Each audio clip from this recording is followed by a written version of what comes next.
इस कार्यक्रम के पुण्यार्चक हैं श्री कंवर लाल जी, महावीर प्रसाद जी पाटनी, आर के ग्रुप, मदनगंज, किशनगढ़, राजस्थान।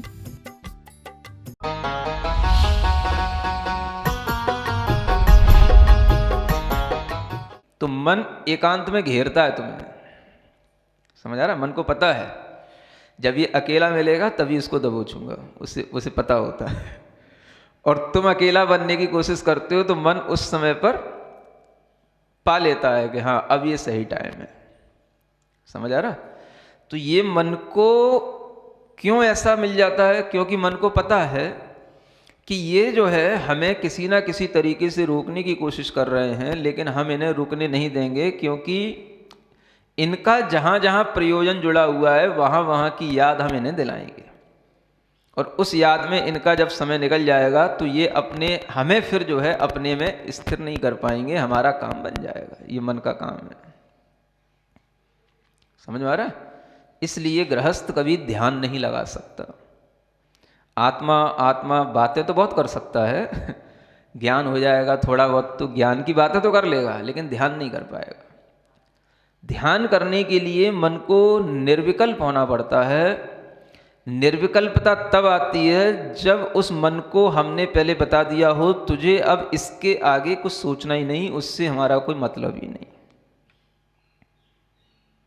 बिल्कुल जब हर चीज की वह सीमा मर्यादा बना करके बैठेगा, प्रयोजन छोड़ करके बैठेगा पर से, तभी जो है वो मन कुछ थोड़ा सा आपके कंट्रोल में आएगा। अन्यथा आगे जो बताई जाने वाली चीज़ें सामायिक इत्यादि ये कुछ होने वाला नहीं, ये उसी की भूमिका है। देशावकाशिक व्रत होने पर ही गृहस्थ थोड़ी सामायिक में स्थिरता ला सकता है, अन्यथा वो सीधा बैठ ही नहीं सकता। बैठे बैठे भी उसका मन उचट जाता है, तो वो सोचता है ऐसे फालतू बैठने से भी क्या मतलब है, चलो कुछ कर ही लो समझ आ रहा है ना? तो इसलिए वो कुछ नहीं कर पाता। ये गृहस्थ की इतनी विडंबना है जो आचार्यों ने समझी है, उसके अंदर जब तक इस तरह के देशावकाशिक आदि व्रतों के माध्यम से, काल की मर्यादाएं और क्षेत्र की मर्यादाओं के माध्यम से उसके मन को निर्विकल्पता नहीं आएगी, तब तक वह निश्चिंत नहीं होगा, और निश्चिंत हुए बिना मन कभी अपने में रुकता नहीं, स्व का आनंद कभी लेता नहीं। तो उसी के लिए सब प्रयास हैं। देखो आचार्य आगे कहते हैं कि आपको अब कौन सी सीमाएं बनाना है। ग्रहारि ग्रामाणाम क्षेत्र नदी दाव योजनानां च देशावकाशिकस्य स्मरन्ति सीम्नां तपोवृद्धा। पढ़ो। गृहारि ग्रामाणां क्षेत्र नदी दाव योजनानां च देशावकाशिकस्य।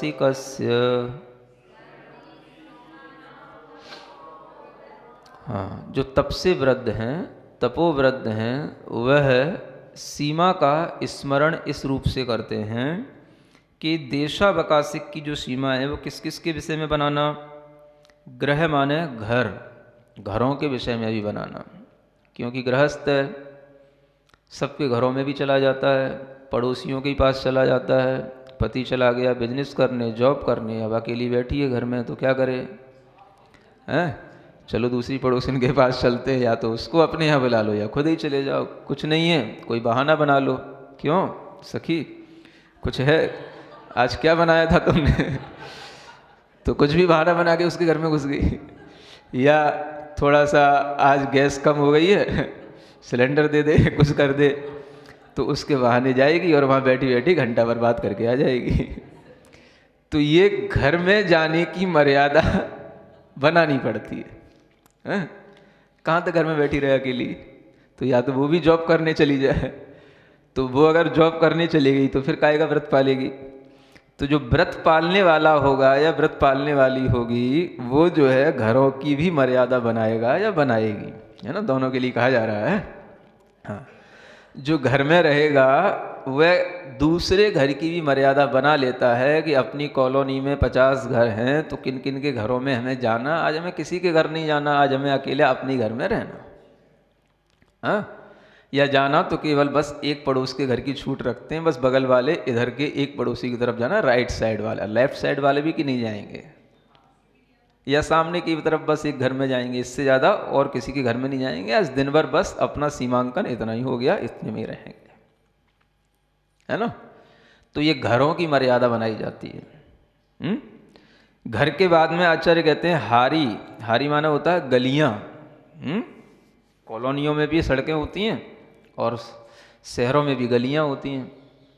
हाँ, तो गलियों की मर्यादा बना ली जाती, भाई आज हम अपनी गली तक ही सीमित रहेंगे, अपनी गली से बाहर नहीं जाएंगे, या उस गली तक ही जाएंगे, दूसरी गली तक उसके बाद नहीं जाएंगे, हमारा इतना ही काम अपने को सीमा बना करके करना है। तो ये करना होता है। इस तरीके की मर्यादा बना लेने से वह प्रतिदिन अपने अंदर एक बहुत ही संतुष्टि का भाव ले आता है और उसके अंदर निर्विकल्पता आ जाती है, इससे ज़्यादा से हमें कोई मतलब नहीं। क्यों बना रहा है वो? इससे ज़्यादा से हमें कोई मतलब नहीं, किसी से उससे आगे का हमें कोई काम लेना नहीं, काम देना नहीं, और उधर से आगे हमें भी कोई गमनागमन करना नहीं। ये तो घर की मर्यादाएं बना लेना, गली की मर्यादा बना लेना, गांव की मर्यादा बना लेना। अपना अगर गांव है तो चलो आज गांव के बाहर नहीं जाएंगे, है ना। इस तरीके से जो अपना ग्राम है या मोहल्ला है वह भी सब इसी में आ जाता है। क्षेत्र की मर्यादा बना लेना कि हम इतना क्षेत्र तक ही आज जो है रहेंगे। अब अपना घर भी मान लो बहुत बड़ा है तो उसकी मर्यादा बना ली जाती है।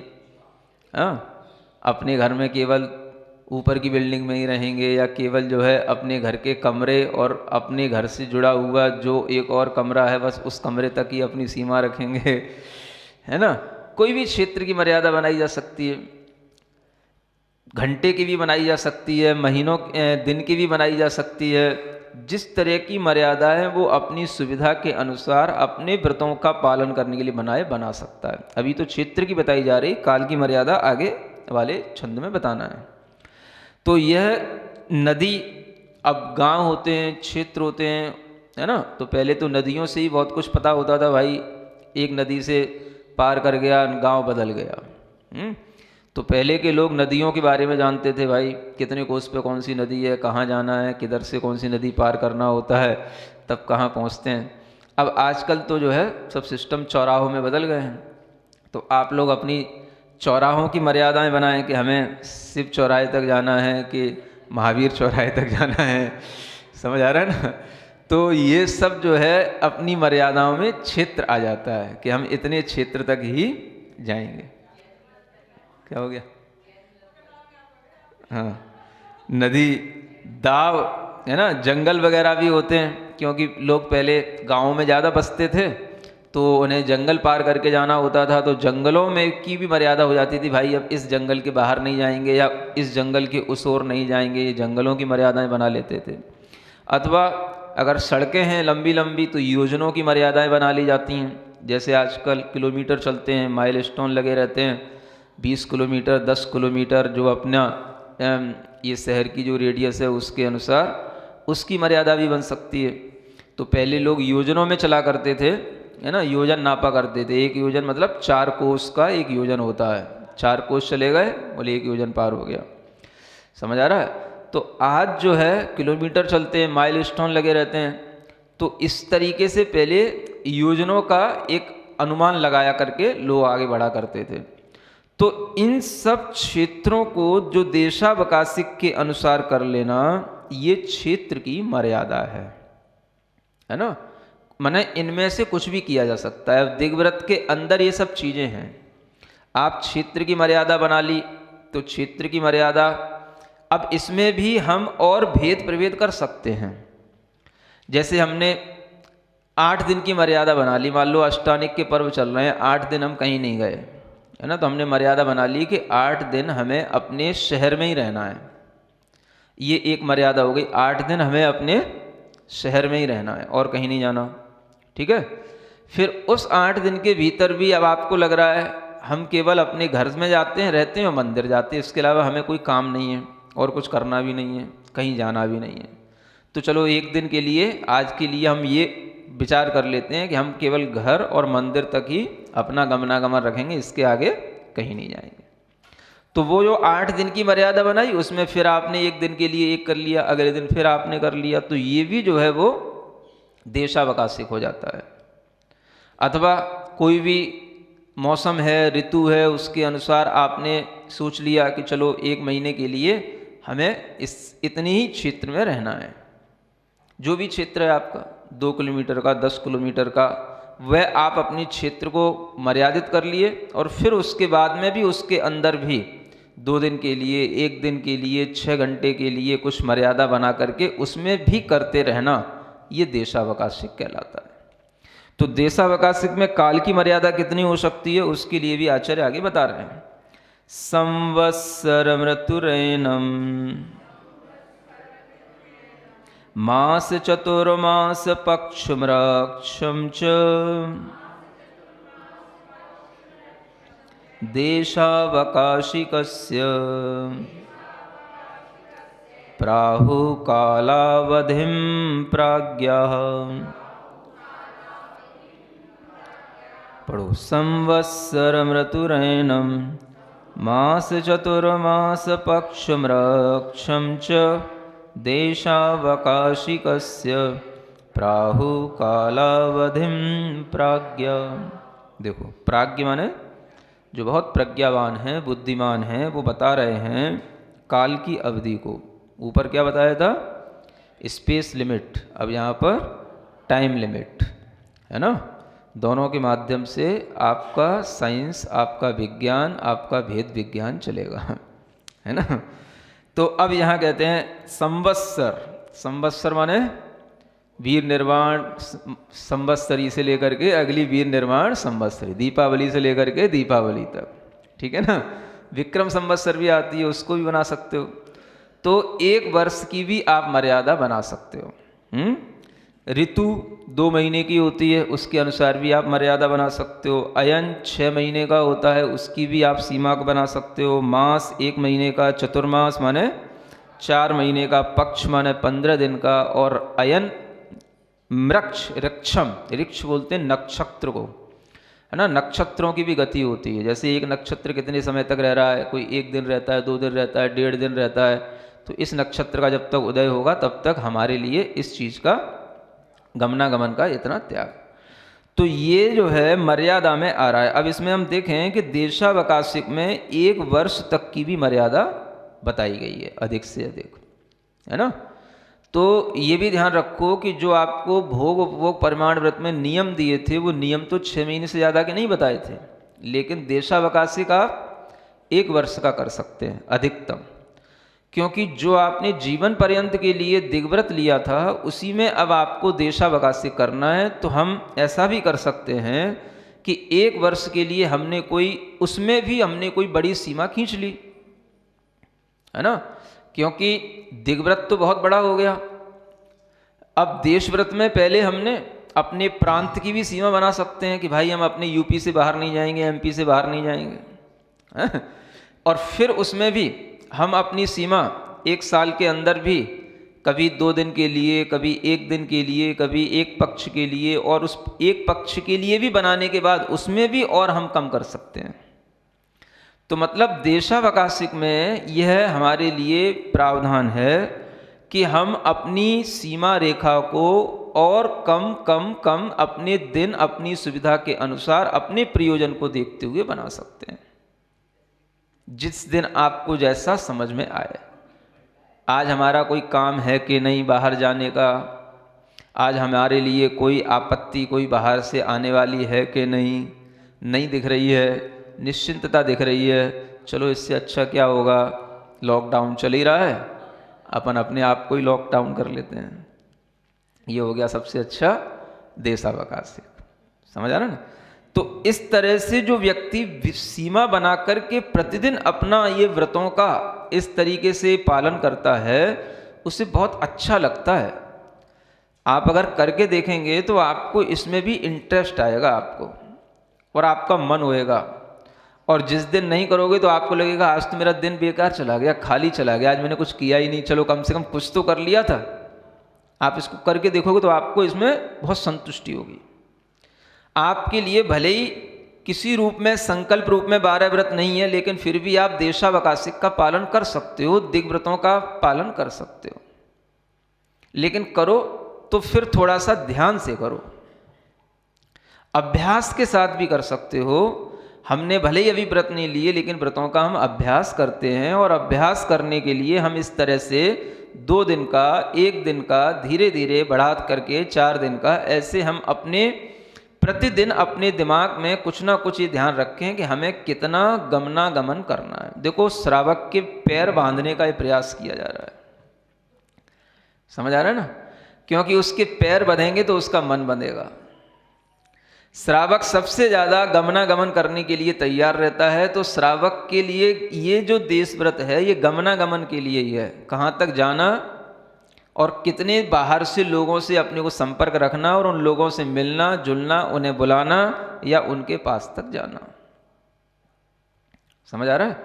तो इस तरह से करके ही वह श्रावक अपने अंदर थोड़ा सा शिक्षा उसके अंदर आती रहती है, अपने अंदर महाव्रतों के प्रति उसके अंदर लगाव बना रहता है, और इसी के माध्यम से उसके अंदर व्रत लेने की एक उत्सुकता पैदा हो जाती, भावना पैदा हो जाती है, तो वो कभी ले भी पाता है, समझ आ रहा है ना। तो ये करते रहना चाहिए। पहले के लोगों में ये बात वृत्ति देखी जाती थी, समझ आ रहा है ना। हाँ, लोग थोड़ा सा पर अपने आप से भी करते रहते थे। जब हमें भी थोड़ा सा होश आया था, है ना, मतलब बेहोश तो थे ही आपकी तरह तो जब हमें भी थोड़ा सा होश आया था तो हमने भी जब थोड़ा बहुत आगे पीछे देखा, तो जो एक मित्र था, है ना, जिसका नाम सुकौशल था, तो वो जो है इस तरीके की वृत्ति अपनाता था, है ना।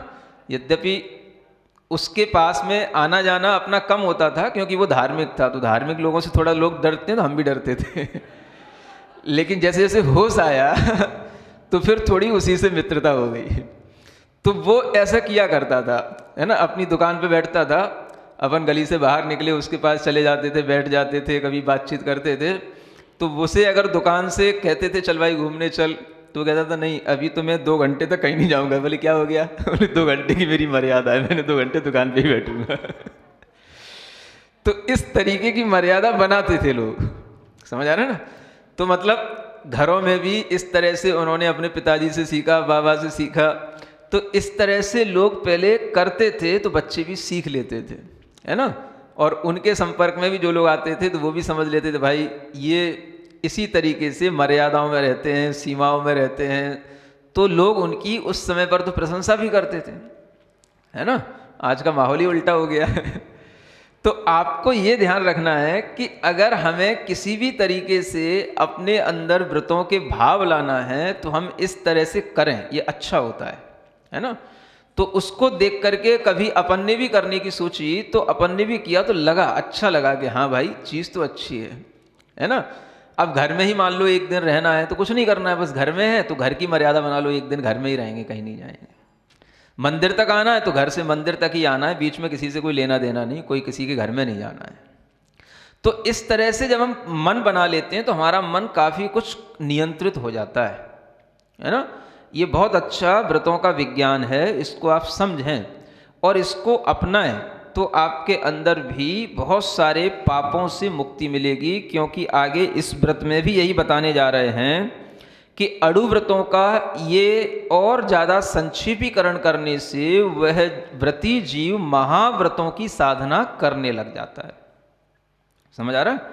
इस तरीके से यह महाव्रतों की साधना उसके अंदर जब होने लग जाती है तो वह अपने आप को पापों से बचा लेता है। यही आगे के छंद में बताया जा रहा है ना। देखो अब कितनी बड़ी चीज़ बताई जा रही है।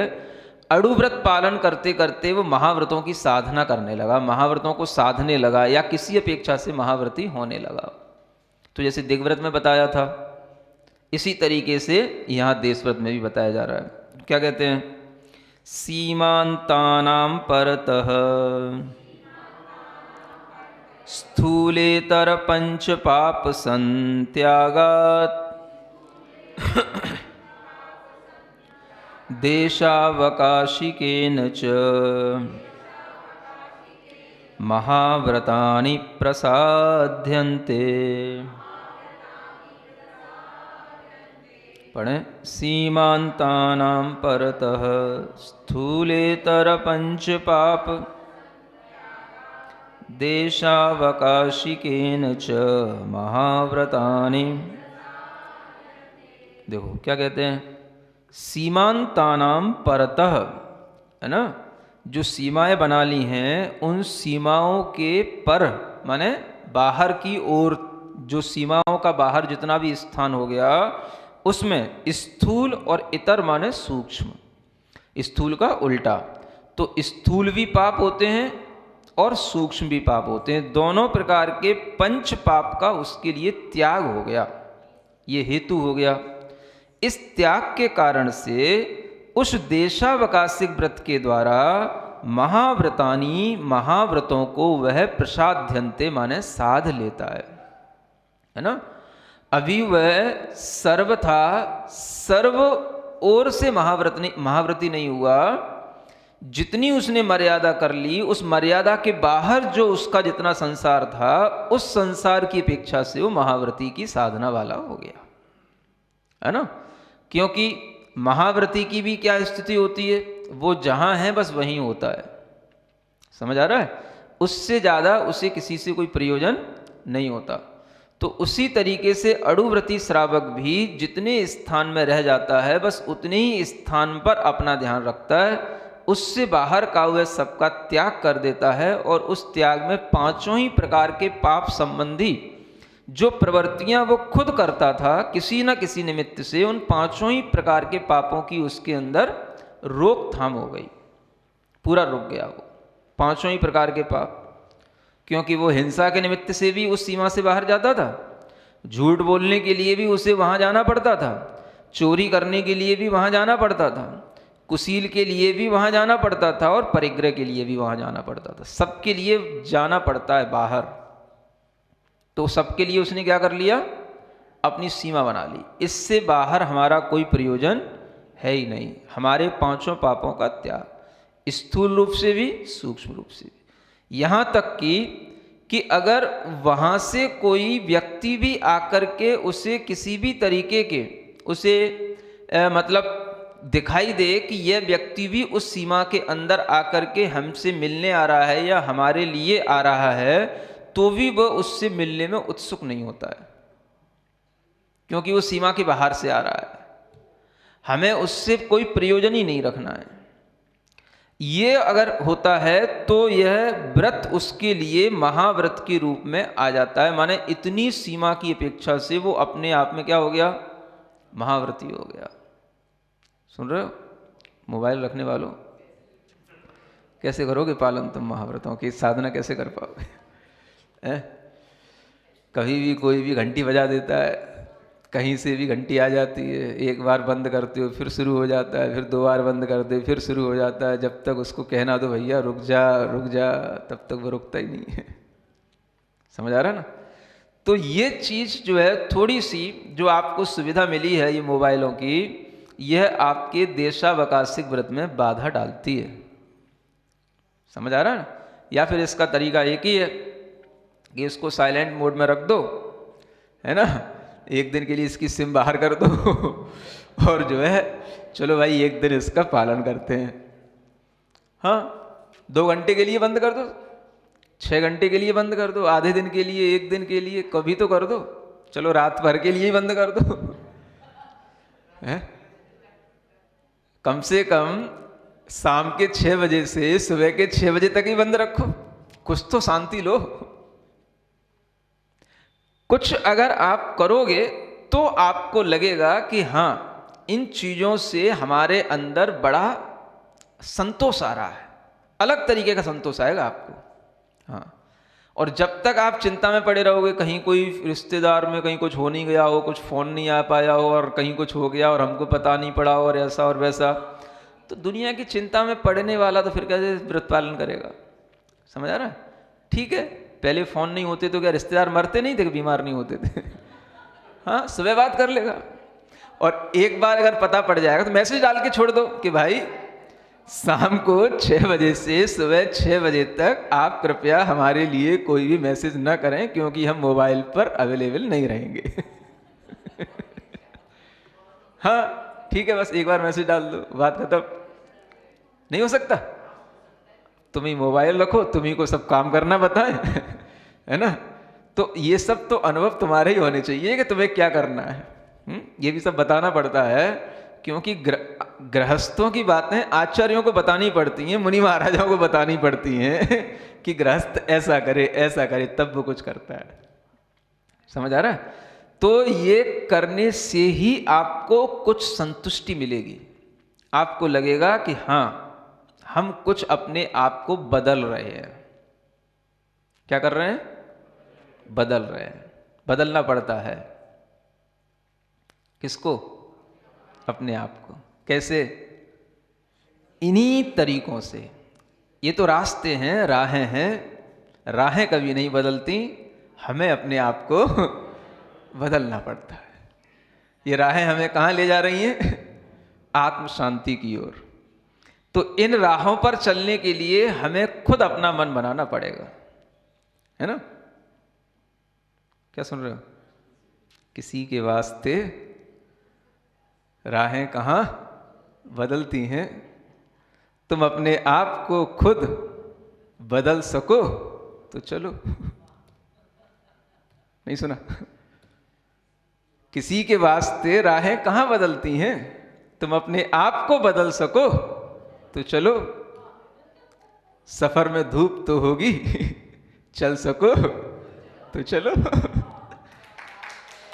कष्ट तो होगा ही, नहीं समझ आ रहा है? कुछ तो होगा ही, इतना आराम का सफर तो नहीं होता। थोड़ा तो अपने मन को कहीं ना कहीं कष्ट देना पड़ेगा। और भीड़ में जैसे सब लोग रहते हैं तो तुम भी भीड़ में ही हो। समझ में आ रहा है ना? सभी हैं भीड़ में, सभी हैं भीड़ में, तुम भी भीड़ से निकल सको तो चलो। अगर तुम्हें चलना है तो अपना मन बदलना होगा। रास्ते बिछे हुए हैं, सब चल रहे हैं, बस आपको अपना मन तैयार करना है। और तैयार करने के बाद में थोड़ा तो सोचना पड़ेगा कि अगर कोई दरवाज़ा खटखटाता है तो हमें उससे मिलना है कि नहीं मिलना है। कोई कॉल करता है तो हमें उसको अटेंड करना है कि नहीं करना है। थोड़ा तो सफ़र में धूप तो होगी। धूप नहीं होगी तो ठंड होगी, कुछ तो होगी। तो हर सफर में कुछ ना कुछ होता है, ये भी एक सफर है। समझ आ रहा है? स्व में आने का मोक्ष का मार्ग है, स्व की शांति पाने का एक सफर है। इस सफर में भी जब आप चलोगे तो आपको कुछ ना कुछ इस तरह से अनुभूतियां होंगी, और वही अनुभूतियां आपके लिए संतुष्टि देने वाली होंगी। घबराने की जरूरत नहीं है, उसी में आनंद लो। कॉल कर रहा है, करने दो, खूब किया है, खूब सुना है, अब करने दो, उसको नहीं सुनना। हमारा व्रत है, हम तो मजे में, हमें नहीं सुनना।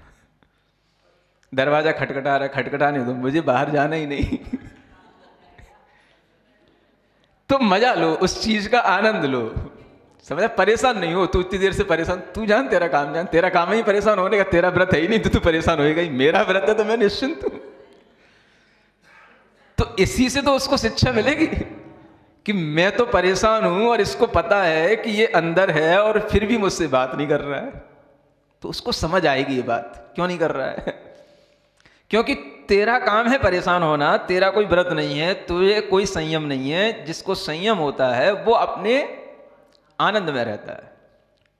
बड़बड़ाता रहे तो एक आदत पड़ेगी आपको। अगर कोई बड़बड़ाएगा कभी तो फिर उससे परेशान नहीं होने की भी आदत इसी देशावकाशी व्रत से पड़ जाएगी। समझ आ रहा है? तो ये करते रहने से बहुत अच्छा होता है। आप समझो, इन व्रतों के वैज्ञानिक बहुत अच्छे महत्व हैं।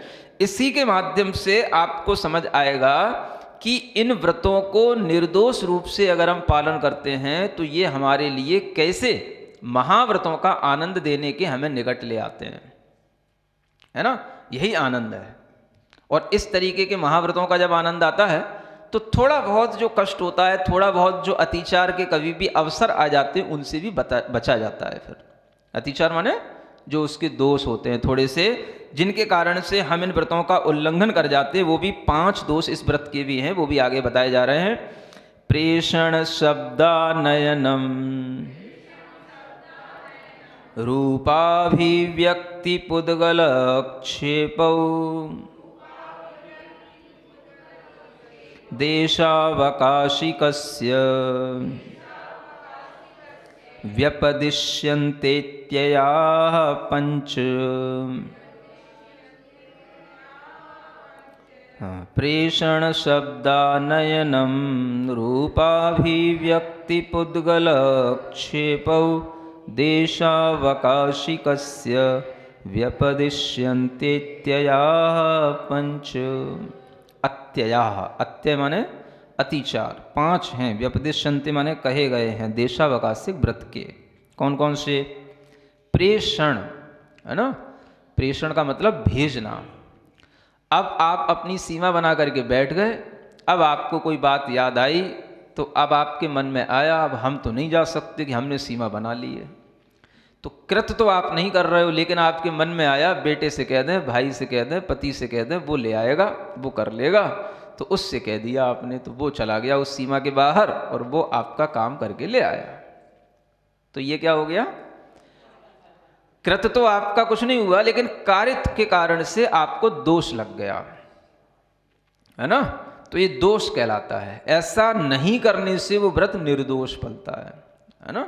व्रत नष्ट नहीं हुआ, भंग होना अलग चीज है और दोष लग जाना अलग चीज है। तो दोष लग गया मतलब बिल्कुल जो शुद्ध पलना था वो नहीं पला, प्रेषण कर दिया, माने आपने किसी एजेंट को बाहर भेज दिया, है ना, और उसके माध्यम से आपने अपना काम करा लिया।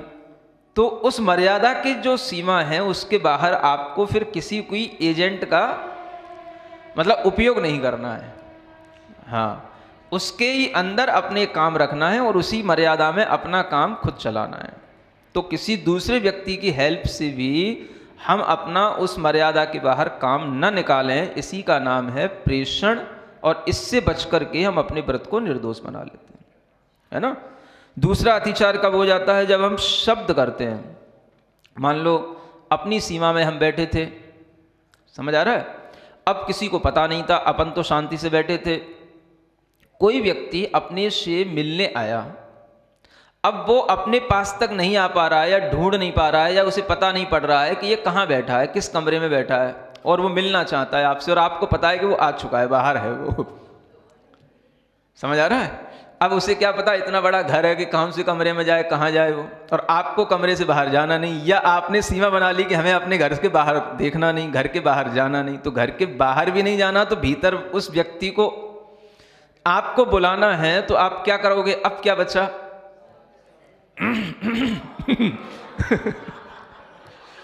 समझ आ रहा है, बालकनी में खड़े हो गए और खकारने लग गए, हुंकारी करने लग गए, समझ आ रहा है, तो बोला तो नहीं, है ना, लेकिन उसे एक एहसास दिला दिया, आई एम हियर, समझ आ रहा है कि मैं यहाँ पर प्रेजेंट हूँ। तो वो ऐसा देख करके सीढ़ियों से होते हुए आपके पास बालकनी में आ जाएगा, समझ आ रहा है। तो ये भी जो है क्या कर लिया आपने? दोष लगा लिया। आप अपनी सीमा में थे तो आपको उससे बाहर का कोई विकल्प करना नहीं था। अब कोई भी आदमी आया है, नहीं मिल रहा है उसको रास्ता, या वो आपसे मिलना चाह रहा है, तो आप उसे बता रहे हो, तो वो जो है जो चीजें आपकी सीमा में नहीं थी उनको सबको क्रॉस करके आ रहा है, तो वो आपके लिए भी दोष लग रहा है ना। और बाहर का कोई व्यक्ति आएगा तो वो कोई बाहर के ही काम लेकर के आएगा, तो फिर आपको अपने घर की सीमा के भीतर ही अपना काम रखना था। अब बाहर के व्यक्ति से कोई भी काम लेना वो भी आपके लिए दोष का कारण होगा। हाँ, निर्दोषता के साथ पालन तो करो, एक बार मजा तो लो, हैं? कोई हो रहा है परेशान होने दो। अब आप कहोगे क्या हमको पाप नहीं लगेगा उसको परेशान देख करके? आपको पाप बिल्कुल इसलिए नहीं लगेगा क्योंकि आपका तो व्रत है। पाप तो उनको लगता है जिनका व्रत नहीं होता, और किसी को परेशान करने के उद्देश्य से जो बैठे होते हैं, पाप तो उनको लगेगा। आपका मनोभाव ऐसा तो है ही नहीं कि हमें किसी को परेशान करना है। अब कोई हो रहा है अपने आप, तो दुनिया का ठेका तो हमने ले नहीं रखा है। हमारा उससे कोई काम था ही नहीं, वो ज़बरदस्ती जो जल्दी से चला आया अपना काम निकाल करके, अब आ गया अपने पास तो ठीक है, और नहीं आया तो हमें उसको बुलाना नहीं, खकार करके इशारा दे करके, है ना, तो ऐसा नहीं करना। तो यही यहाँ पे बताया गया, प्रेषण शब्द आनयन, आनयन माने बुला लेना, है ना। प्रेषण माने होता है उस सीमा के बाहर भेज देना, और आनयन माने उस सीमा के बाहर से कोई चीज़ बुला लेना या किसी व्यक्ति को बुला लेना, तो वह भी जो है उसका दोष हो जाता है। तो उसके बाहर की कोई वस्तु या व्यक्ति से कोई संबंध किसी भी रूप में रखने पर ये दोष लग जाते हैं। 3 दोष ये हो गए। फिर चौथा है रूपाभिव्यक्ति। देखो आचार्यों ने कितनी सूक्ष्मता से पकड़ा है कि मान लो अब आपने ना खकारा ना कुछ किया, आप बस बालकनी में आके खड़े हो गए, बस उसने देखा कि आप यहाँ खड़े हो तो बस उसने कहा हाँ भाई आप यहाँ पर हो, तो वो अपने आप चला आएगा आपके पास। तो आपको विकल्प हुआ ना उसका, आपके अंदर उसके प्रति कोई ना कोई राग द्वेष, कोई विकल्प आया, कोई चिंता आई ना, तो उसी के कारण से तो आप उसे अपने पास तक बुलाना चाह रहे हो, उसको अपना रूप दिखा रहे हो, वहाँ जाके खड़े हो रहे हो। तो यही चीज जो है उस व्रत में दोष लगाने वाली हो जाती है। तो निर्दोषता का मतलब है बिल्कुल निश्चिंत रहना, अपने में आना, अपने में रहना, अपनी सीमाओं में बंद करके आनंदित होना। समझ आ रहा है? कोई दूसरा सीमा खींचे फिर हम पराश्रित होकर के रहें, उसके लिए नहीं है। खुद अपनी सीमाएं हम बनाते हैं और खुद अपनी सीमाओं में रह करके अपन आनंदित रहते हैं। ये कौन करता है? जो देशावकाशिक व्रत लेता है। तो रूप अभिव्यक्ति नहीं करना, अपना शरीर नहीं दिखाना, अपने आप को नहीं दिखाना, रूपाभिव्यक्ति नहीं करना। और पुद्गल क्षेपो, एक ये भी काम हो सकता है, पुद्गल क्षेप माने कोई भी कंकड़ ले लिया, कागज ले लिया, कोई भी, है ना, चीज ले ली और उसको फेंक दी, तो उसका दिमाग कहीं तो और कहीं ढूंढ रहा था, देख रहा था, तो उसे पता पड़ जाएगा हाँ आई एम हियर। तो बस इस तरीके की जो वृत्तियां होती हैं ये सब है तो छोटी छोटी बातें, है ना, इसीलिए दोष है। तो इन छोटी छोटी बातों से भी जो अपने आप को बचा करके इस देशावकाशिक का पालन करेगा, उसके लिए वह देशावकाशिक बिल्कुल क्या होगा? निर्दोष होगा। और उस सीमा के बाहर जो लगने वाले उसके लिए पाप के आश्रम हैं उनसे वो बचा रहेगा। ठीक है ना? तो इस तरह से देशावकाशिक व्रत यहाँ पर पूर्ण व्याख्यान इसका हो जाता है। बोलो महावीर भगवान की।